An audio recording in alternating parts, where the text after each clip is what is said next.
आप देख रहे हैं देश का सबसे भरोसेमंद चैनल ईएन डेली नेशनल। नमस्कार, आप देख रहे हैं ईएन डेली नेशनल। गोरखपुर से इस वक्त की बड़ी खबर सामने आ रही है, जहां दीनदयाल उपाध्याय गोरखपुर विश्वविद्यालय से जुड़े बर्खास्तगी के एक पुराने मामले को लेकर पूर्वांचल गांधी के नाम से चर्चित डॉक्टर संपूर्णानंद मल ने गंभीर सवाल उठाए हैं। डॉक्टर संपूर्णानंद मल का आरोप है कि उन्हें जाली और कूटरचित शासनादेश के आधार पर विश्वविद्यालय से बर्खास्त किया गया। डॉक्टर मल ने विश्वविद्यालय के 11 और 17 जून 2009 के आदेश के पैरा 5 का हवाला देते हुए सवाल उठाया है कि आखिर वह शासनादेश कहां है, जिसके आधार पर बीए में न्यूनतम 50% अंक को एमए और प्रवक्ता पद की योग्यता से जोड़ा गया। उनका कहना है कि संबंधित शासनादेश में तिथि और पत्रांक तक स्पष्ट नहीं है, इसलिए इसकी मजिस्ट्रियल जांच कराई जानी चाहिए। डॉक्टर संपूर्णानंद मल ने एक और गंभीर आरोप लगाते हुए कहा कि उन्हें बीए में न्यूनतम 50% अंक की योग्यता पूरी न होने का हवाला देकर अयोग्य घोषित कर टर्मिनेट कर दिया गया, जबकि उनके अनुसार डॉक्टर सुधाकर लाल श्रीवास्तव को 49% और डॉक्टर प्रेमव्रत तिवारी को 45% अंकों के बावजूद नियमित किया गया। इसी आधार पर उन्होंने विश्वविद्यालय प्रशासन से सवाल किया है कि एक ही योग्यता के मामले में अलग अलग मापदंड कैसे लागू किए गए। डॉक्टर मल ने यह भी सवाल उठाया है कि आखिर किस कानून या शासनादेश के तहत कुलपति को उनकी प्रथम श्रेणी की डिग्री, यूजीसी रेगुलेशन और यूजीसी नेट से जुड़ी योग्यता को अमान्य करने का अधिकार मिला। उनका आरोप है कि इस पूरी कार्रवाई की निष्पक्ष जांच होनी चाहिए और यदि शासनादेश कुटरचित या फर्जी पाया जाता है तो जिम्मेदार लोगों के खिलाफ कानूनी कार्रवाई की जानी चाहिए। डॉक्टर संपूर्णानंद मल ने मांग की है कि उनका टर्मिनेशन तत्काल रद्द किया जाए और वरिष्ठता के आधार पर उन्हें आचार्य पद पर पुनर्बहाल किया जाए। उन्होंने विश्वविद्यालय और शासन से पूरे मामले की निष्पक्ष जांच कराने की मांग करते हुए कहा है कि यूजीसी रेगुलेशन और यूजीसी नेट से जुड़ी उनकी योग्यता को नजरअंदाज करने के मामले की भी जांच होनी चाहिए। अब बड़ा सवाल यही है कि डॉक्टर संपूर्णानंद मल द्वारा लगाए गए इन गंभीर आरोपों की जांच कब होगी, संबंधित शासनादेश वास्तव में क्या था और उनकी बर्खास्तगी के पीछे लागू नियमों की वास्तविक स्थिति क्या है। इन सवालों के जवाब जांच और आधिकारिक दस्तावेज सामने आने के बाद ही पूरी तरह स्पष्ट हो सकेंगे। आप इस खबर पर क्या सोचते हैं? अपनी राय कमेंट में जरूर बताएं और ऐसी ही ताज़ा और भरोसेमंद खबरों के लिए ईएन डेली नेशनल को सब्सक्राइब करें, वीडियो को लाइक करें और अपने दोस्तों के साथ जरूर शेयर करें। धन्यवाद। क्या कुछ कहना चाहेंगे? जी, मैं एक ही बात प्रशासन से और प्रशासन के माध्यम से रिस्पेक्टेड कलेक्टर साहब दीपक जी के माध्यम से इतना ही कहना चाहता हूं कि वह जो शासनादेश इनका है, जिसका संदर्भ इन्होंने आर्डर दिनांक 11 जून 2009 में संदर्भित किया है, उस शासनादेश को एक बार खोज के दे दें। मैं 18 वर्षों से तलाश रहा हूं, मुझे नहीं मिला और मुझे इस धरती पर, भारत की धरती पर ऐसा शासनादेश कहीं ज्ञात नहीं है जिसमें ये संदर्भित हो कि पीजी करने के लिए, स्नातकोत्तर करने के लिए, स्नातकोत्तर करने के लिए स्नातक में, यूजी में 50% अंक अनिवार्य हो। मैं यह एक फ्रॉडुलेंट कूट रचित दस्तावेज था जो तैयार करके इस विश्वविद्यालय ने शिक्षा सत्र 7-8 के अंदर मुझे टर्मिनेट करने के लिए ये रचा गया था। ऐसा कोई शासनादेश नहीं है, ऐसा भी शासनादेश नहीं। उसमें लिखा है कि प्रवक्ता पद की योग्यता उत्तर प्रदेश शासन के अनुसार स्नातक में 50% अंक और उसके साथ नेट या पीएचडी होना अनिवार्य है। यह शासनादेश है ही नहीं है, यह कल्पित एक इनका दस्तावेज है।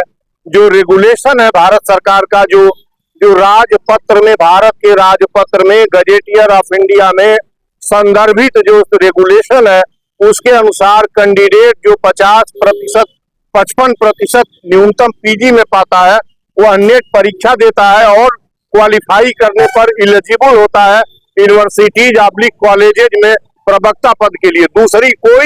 दूसरी कोई योग्यता इस देश के अंदर कोई शासनादेश एलिजिबिलिटी पर नहीं चलता। एक सिंगल एलिजिबिलिटी, वो भी रेगुलेशन ऑफ इंडिया है, रेगुलेशन ऑफ यूजीसी है जो कंसर्न है और जो जिसका संदर्भ राजपत्र में दिया गया है। जितना भी मैं कलेक्टर साहब से ही कह रहा हूं कि उस शासनादेश को जिसके तहत मुझे बर्खास्त किया गया है, वैसा शासनादेश मांग ले।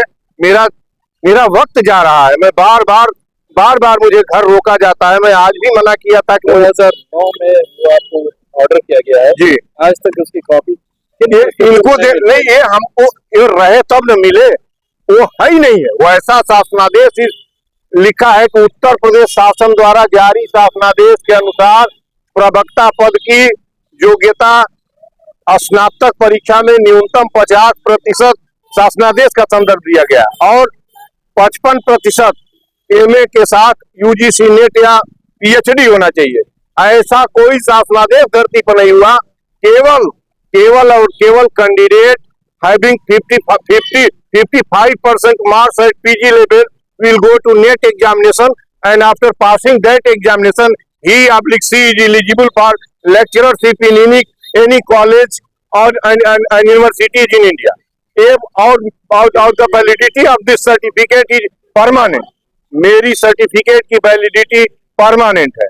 न वाइस चांसलर, न इस देश की ऑनरेबल चांसलर, न ऑनरेबल प्रेसिडेंट मुझे कोई भी मेरे जीवन काल तक अयोग्य नहीं ठहरा सकता। और एक क्राइम किया जा रहा है। मैं बार वो आपको शासनादेश की कॉपी उपलब्ध नहीं करा नहीं, हम नहीं, भाई नहीं है तो उपलब्ध कहाँ से कराएंगे? वो फ्रॉडुलेंट, वो जो जिस रेफरेंस से आपको हटाया गया है वो रेफरेंस आपके हिसाब से गलत है? वो है ही नहीं है। वो पूरी तरीके से, वो जोरी पूरी तरीके से कल्पित है, कूट रचित है और जाली है पूरी तरीके से। उसको वैसा शासनादेश इधर, अरे यार आपको इतना बताना पड़ रहा है।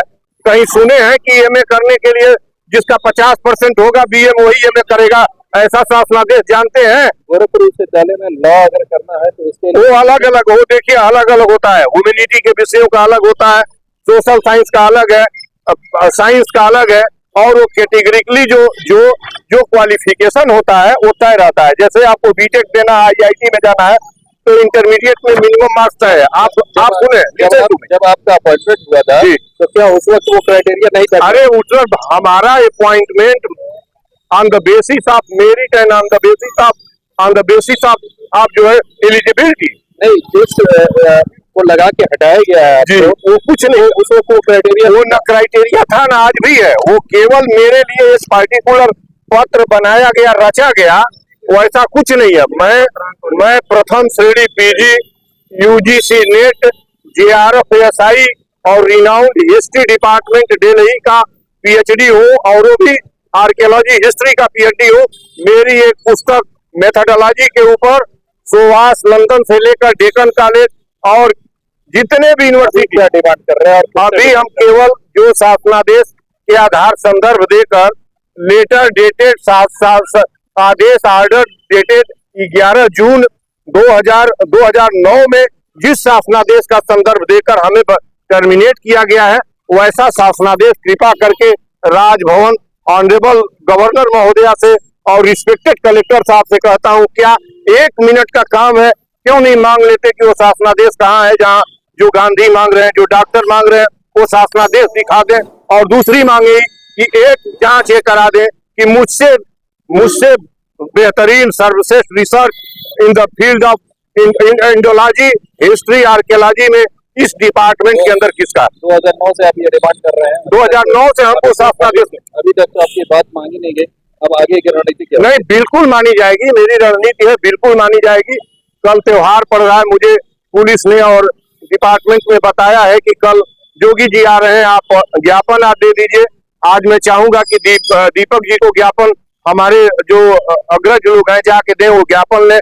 हमारी एक सिंगल मांग है कि वो पहले ये तय कर ले कि यूनिवर्सिटी ग्रांट कमीशन मेरी प्रथम श्रेणी पीजी डिग्री को क्या कुलपति को ये पावर है, किस कानून के तहत कुलपति ने हमें अयोग्य ठहराया, उसकी हत्या की है। पीजी प्रथम श्रेणी यूजीसी नेट रेगुलेशन, यूजीसी की हत्या कुलपति ने किसके तहत की थी? और दूसरा, जो शासनादेश हमारे टर्मिनेशन के लिए इशू किया गया है वैसा शासनादेश न केवल उत्तर प्रदेश वरन इस देश, इस धरती पर, भारत की जमीन पर बता दे कहाँ है, जिसमें यह लिखा हो कि एमए करने के लिए बीए में 50% अनिवार्य है।